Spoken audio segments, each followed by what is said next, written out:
የጋዜጠኛ ሶፎንያስ ዋሲሁን ጉዳይ በዚህ ሰዓት በሶሻል ሚዲያ ላይ በከፍተኛ ሁኔታ መነጋገሪያ ሆኗል። በትናንትናው ዕለት በአዳማ ከተማ በሌቦች ንብረቴን ተዘርፌ ተደበደብኩ ማለት በፌስቡክ ገጹ ላይ እንግዲህ ያጋራው ጋዜጠኛ ዋሲሁን ይህንን መልእክቱን ካጋራ በኋላ እንግዲህ ደበደቡኝ ያላቸው የአዳማ ልጆች የለቀቁት ቪዲዮ በከፍተኛ ሁኔታ መነጋገሪያ ሆኗል። በቪዲዮ ላይም እንግዲህ ልጆቹ እንዳሉት ነገሩ ሌላ እንደሆነና ጋዜጠኛው ወደ አዳማ ከተማ የመጣው የግብረ ሰዶም ተግባር ሊፈጽም እንደሆነ በቪዲዮ ላይ ተናግረዋል። እናም የተፈጠረው ይህ ሆኖ ሳለ በአዳማ ከተማ ተዘረፍኩና ተደበደብኩ ማለቱ የከተማዋን ስም በሐሰት ማጥፋት ነው በማለት የአዳማ ልጆች ተናግረዋል። ህዝቡ ተቆጥቷል። አሻም ቲቪና ትርታ ኤፍኤም ጋዜጠኛ ሶፎንያስን በአስቸኳይ ከስራ እንዲያግዱ ጠንካራ ጥሪ ቀርቧል። ምክንያቱ ደግሞ ጋዜጠኛው ከኢትዮጵያ ባህልና እሴት ውጪ ነው የተባለ ተግባር ሲፈጽም የሚያሳይ የቪዲዮ ማስረጃ ወጥቷል በሚል ነው።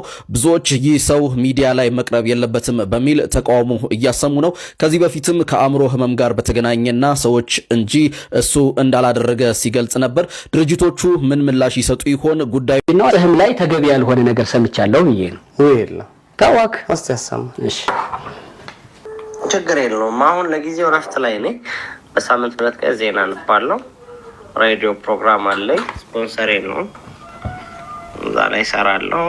ከዛ ውጭ ቤት ነኝ። የቤት እመቤት ይላል ማለት ነው።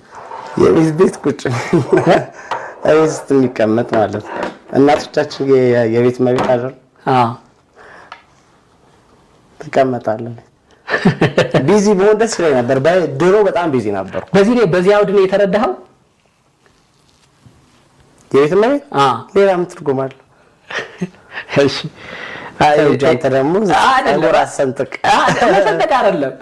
ሌሎቹ ቴክስቶችም አሉ እንደዚሁ እና ለምሳሌ አሁን እዚህ ጋር የቤት እመቤት ስትል አንድ ኢንተርቪው ላይ ደግሞ በጣም ቆንጆ ነበርኩ ሚላየሁ ሸበላ እንደውም የወንድ ቋንቋ ነው። ቆንጆ ግን የሴት ቋንቋ የሴትና አውሰም ወንድ ልጅ አውሰም ነው የሚባለው።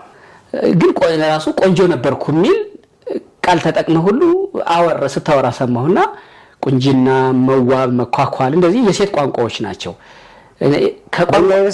ከቋንቋ ግድፈት ነው። አይ ኖርማል ቋንቋ ነው። የጋራ መግባቢያ ቋንቋ ነው። የጋራ አይደለም። እኔ ለምሳሌ አውቃለሁ። እኔ ወንድ ቆንጆ ነኝ ሲል አላልፍም። ልክ አሁን እንደጠየቁ ምን ማለትህ ነው እለዋለሁ። ተው እንጂ ቆንጆ ወንድ ቆንጆ ሴት ነው። ሴት ናት ቆንጆ የምትባለው። ቁንጅናዋም ተብሎ የሚገለጸው በነገር ላይ የሴት ልጅ ቁንጅናዋ ድንግልናዋ ነው አይደል?